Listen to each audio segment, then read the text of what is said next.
everyone, I'm back with another review, and I just like to say thank you for commenting and looking at my first video on the Dodge Durango SRT. Today got something special for you today. Today is a Maserati Levante GT trim. The Maserati Levante GT comes with a 3.0 liter V6 twin turbo. It produces 345 horsepower and 369 pound-feet of torque. This car comes with the Bianco white color trim on the exterior with the black rims. As you can see, the Maserati has that beautiful, infamous Trident logo.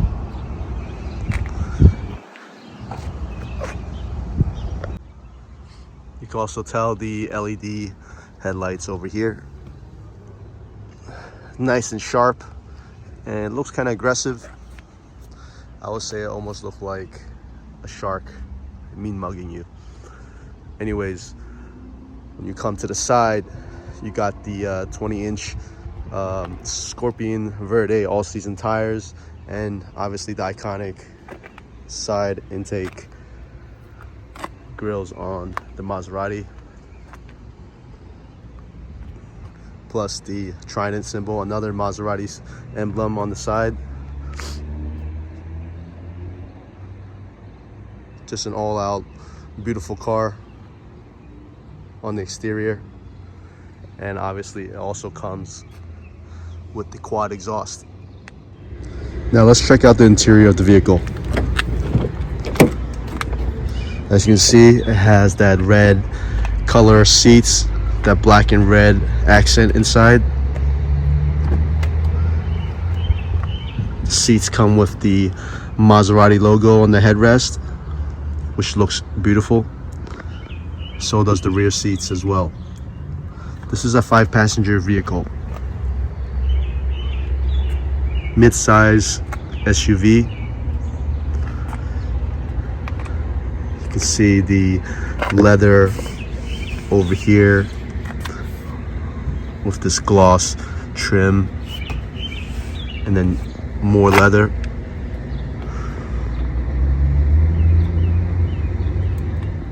Now the steering wheel has the infamous Trident logo right here, which is the Maserati logo. And it does feature 2 analog clusters, which I love. I'm old school, but I don't mind the digital as well, but I prefer the analog. And it comes equipped with the most important function, the memory seats.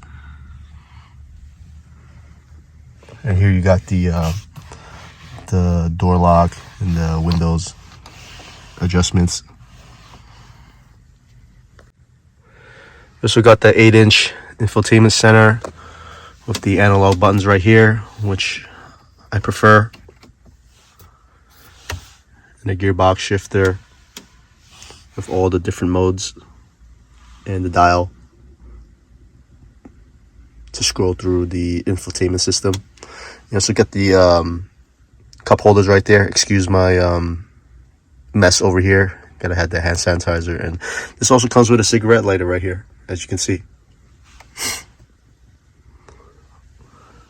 Furthermore, the leather continues you on across the dash to the glove compartment and to the passenger side. All leather, all black and red accent, which I love. You also got the center counter right here in all leather. You can pop it open and you get more storage in there. And then here is the rear passenger seats. Once you get inside this car, it feels luxurious, and the seats feels really nice when you're sitting here. It's like a whole different atmosphere from the outside. Now let's check out the rear seats. It continues you with that black and red throughout the vehicle onto the back. Got that Maserati logo right here. And you got that all leather seats in the back. Now I'm 5'9", and it feels perfectly comfortable sitting in the back. You have probably around 6 to 7 inches of space of leg room here,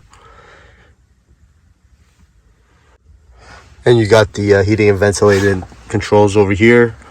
You can adjust the volume of air coming out, and also you got this little tab where you got your USB charging ports and another cigarette lighter.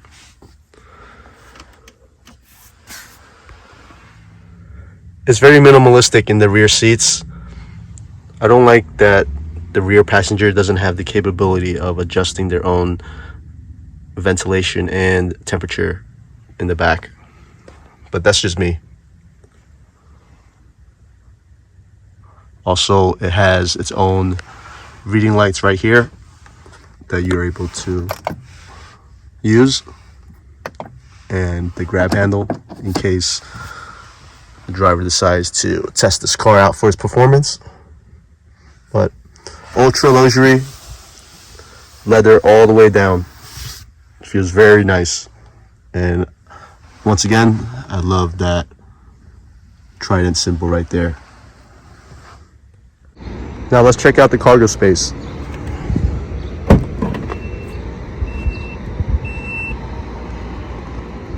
Very spacious in here for a compact SUV, midsize.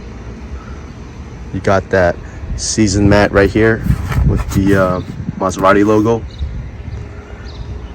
Excuse the mess over here. And then you got the buttons to close the trunk right here, and also the lock to position of the trunk door. And then you got cargo space over here. You can fit an umbrella or whatever you need in the back. It'll hold on to. And I like the fact that this cargo net on top, or mat, folds up when the trunk opens, so you don't have to worry about adjusting that or removing that. And also got those 3-point anchor systems for the child safety, which always comes in handy. There's basically 20 cubic feet of storage space here, and if you fold the rear seats down, you gain an extra 30 or 33, so it'll bring you around 53 cubic feet of space, which is more than enough for a mid-size SUV. Now let's close the trunk with a simple press of a button.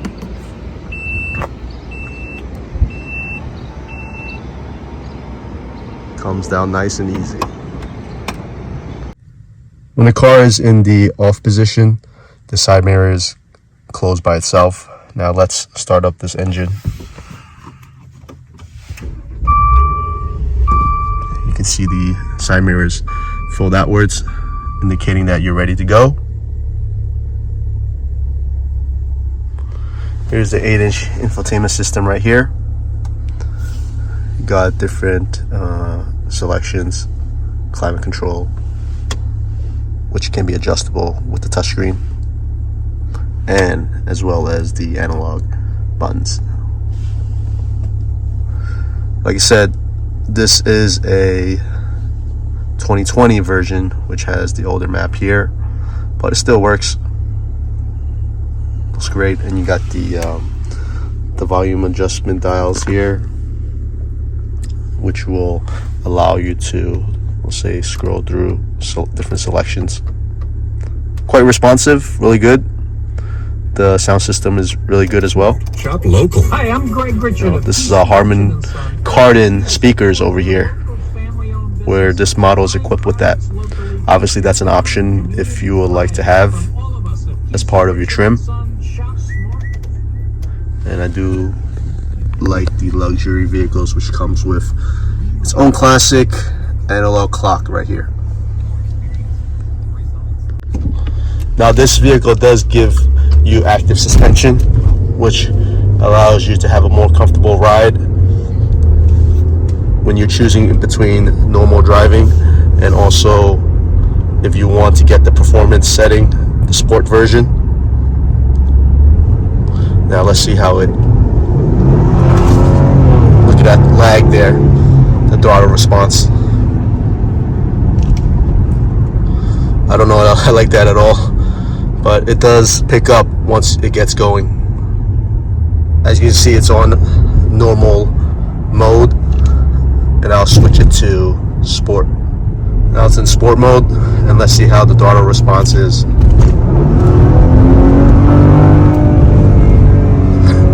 can hear the exhaust. It sounds beautiful. Once you switch to the sport mode, the exhaust valves open and you get such a more loud exhaust. The steering wheel feels comfortable. Let's go again.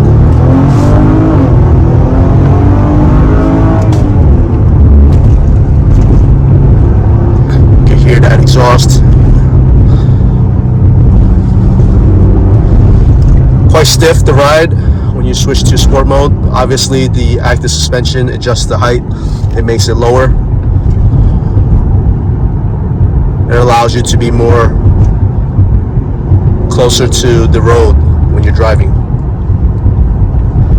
The handling is great, no issues with it. It goes where you want to go.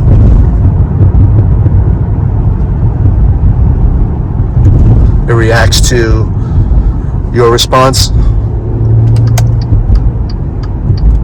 This floor right here. Gonna wait for that turbo to kick in, which comes in nicely. Once it gets going, it's quick. For a 345 horsepower car, it feels like it's a little bit more than that. Although I feel like it's a fun car to drive. Obviously, the purpose of this vehicle is not more known for its performance, but for the luxury interior. You feel like a boss when you're inside. The great thing about this vehicle is it has performance capabilities, and whenever you have the feel for the need for speed, you can switch this to sport settings, and the active suspension will lower the height, and your handling will increase in this vehicle, and you can start having fun with it. Now, obviously, the reason why you buy this vehicle is not for the performance, but for the luxury that it gives you in the interior. Once you sit inside, you can feel that they spent quite some time designing the interior to let you feel comfortable, to let you feel like you paid for what you get for, as far as all the leather that's available around this interior, the accent stitching, which is carefully designed. It looks great, and the Maserati logo. You get people noticing you because you're in a Maserati. It's that type of vehicle where you're just seen for the status, and if you're into that, then the Maserati can be an option for you. Preferably, I would choose Mercedes or BMW, or especially Porsche as well, over the Maserati. I just feel like their drivetrain and their interior is much more luxurious than the Maserati. I'm not hating on the Maserati. I still like it. I like this car. But everybody has his own preference. Now, this vehicle came out to be a total of $95,000. I know the starting is around 80 or 84, somewhere around that MSRP. But do you think it's worth $95K to $100K vehicle? In my opinion, there's many better options out there. Like I said, I would prefer the GLE 350, the Mercedes, or the X5. But let's just keep it strictly the Maserati. I don't think this is worth the price range for it, especially the 345 horsepower performance of this trim. I know they do have higher trims, but they're over 100 grand, and I think that for 345 horsepower for this engine, it should be much less cost effective, which I believe if it was around the 65 to 70 range, I'll be fine with it, but definitely not 95 to 100. In my honest opinion, would I purchase this vehicle? I would give it a pass. Like I said, it's just not worth the high dollar amount. Even though you're sitting in a very luxury, comfortable seats, ultimately I have to factor in everything else, especially the engine performance, because hey, that's what drives the car. So that's my final thoughts, and thank you for checking out my channel. Please subscribe,